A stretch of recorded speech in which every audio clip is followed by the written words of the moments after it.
Hello friends, मैं हूं पूनम बिष्ट अल्मोड़ा की पहाड़न।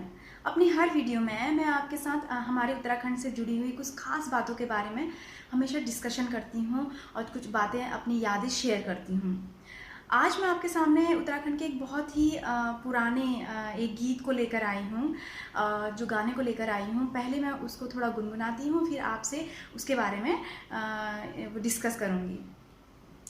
गाना है छाना बिलौरी।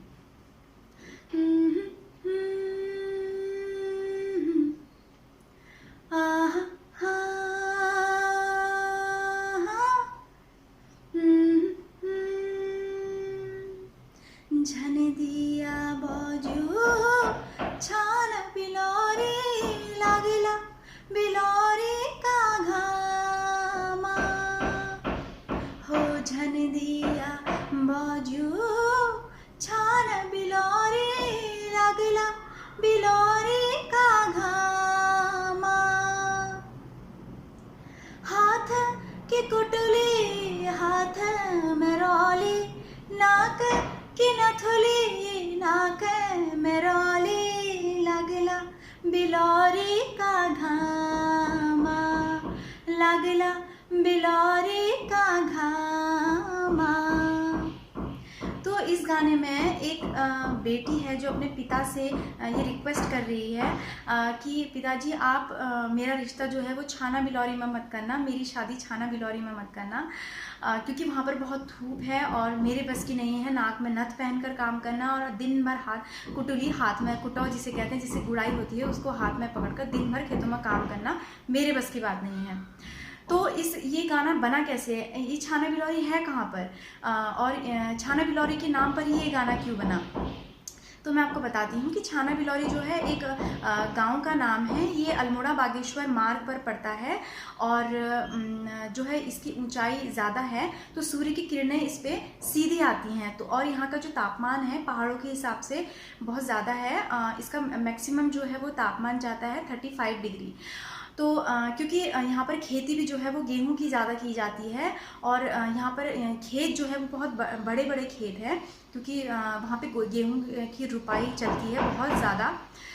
तो वहाँ पर दिन भर जो है वो पहले के ज़माने में नाक में नथुली पहनकर तो काम हर जगह ही होता था, क्योंकि लेकिन यहाँ पर सूर्य की सीधे किरणें पड़ने के कारण यहाँ पर वो काम उनके लिए बहुत भारी पड़ जाता था।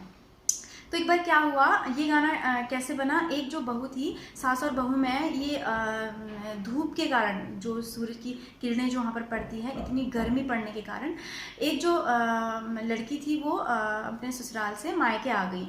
तो मायके में जब ससुराल से उसे बुलावा भेजा गया कि और पूछा गया कि क्यों ऐसे छोड़कर आई है अपने ससुराल से और क्यों नहीं वापस लौटना चाह रही है, तो उसने जवाब दिया कि वहाँ पर जो है जो धूप पड़ती है वो बीमार करने वाली पड़ती है और वहाँ पर वो सबको सलाह देती रही कि आप कहीं भी शादी करना अपनी बेटी की, लेकिन छाना बिलौरी में मत करना, क्योंकि वहाँ पर जो धूप की किरणें हैं सीधी पड़ने के कारण बहुत ज़्यादा बीमार करने वाली गर्मी होती है। तो इसके जो जब बेटी ऐसा कहती है तो उसके जवाब में जो पिताजी हैं वो क्या जवाब देते हैं, सुनिए। वो कहते हैं, सुख दुख कतिनी होना चले वालरुनी ठुल नाना सास सौरा तेरा माँ बाप जैसा धर लाओ तेरा फामा छान बिलौरी जान छा चली छान बिलौरी जाना। तो पिताजी से समझाते हैं कि बेटी देखो, सुख दुख जीवन का एक सिक्के के दो पहलू हैं, सुख दुख हमेशा लगे रहते हैं। इसका मतलब ये नहीं है कि तुम अपना ससुराल छोड़कर आ जाओगी। ससुराल में तुमको चाहे मुश्किलें आए, परेशानी आए, तो उसका मतलब ये नहीं है कि तुम वहाँ के लोगों से रूठ कर अपने मायके में आ जाओगी और वहाँ वापस जाने से मना कर दोगी। वहाँ पर भी तुम्हारे पेरेंट्स की तरह ही तुम्हारे सास ससुर हैं, तुम्हें उन्हें अपने माँ बाप की तरह मानना है। क्या तुम्हारा माँ बाप से झगड़ा नहीं होता है? क्या तुम्हारा अपने माता पिता को लेकर कभी विचारों में टकराव नहीं होता है? तो ये टकराव है, चाहे वो किसी गर्मी को लेकर है या फिर किसी भी विचार को लेकर जो टकराव हो रहा है, इसका अर्थ ये नहीं है कि तुम अपने मायके को छोड़कर अपने ससुराल को छोड़कर अपने मायके में आ जाओ।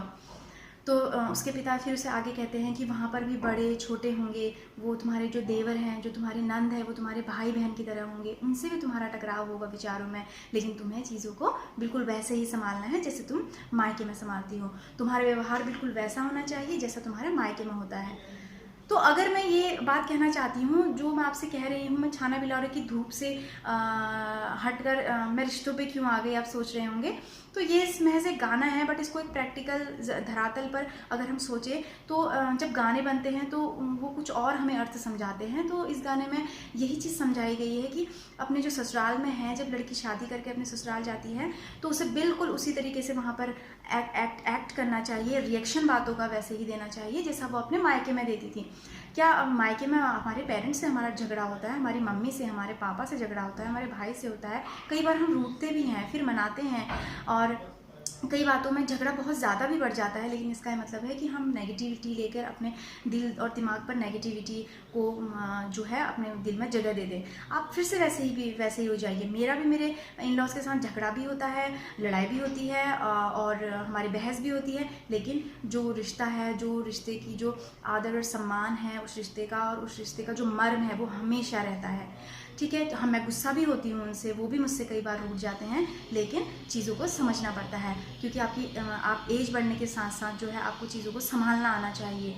ठीक है, चीज़ें बिगड़ती हैं तभी तो संभाली भी जाती हैं। तो यही चीज़ इसमें समझाई गई है इस गाने में। तो आप इसके सही अर्थ को समझिए। ठीक है, उत्तराखंड के हर रिवाज में, हर रीत में, हर गाने में कुछ ना कुछ अर्थ छिपा है जो बहुत ही खूबसूरत है। ये आपकी खूबसूरती को बढ़ाता है, और ये आपके घर की खूबसूरती को बढ़ाता है, ये आपके परिवार की खूबसूरती को बढ़ाता है। तो इसी तरह इन चीज़ों से सीखते रहिए, सिखाइए। आज के लिए इतना ही। Thank you, bye.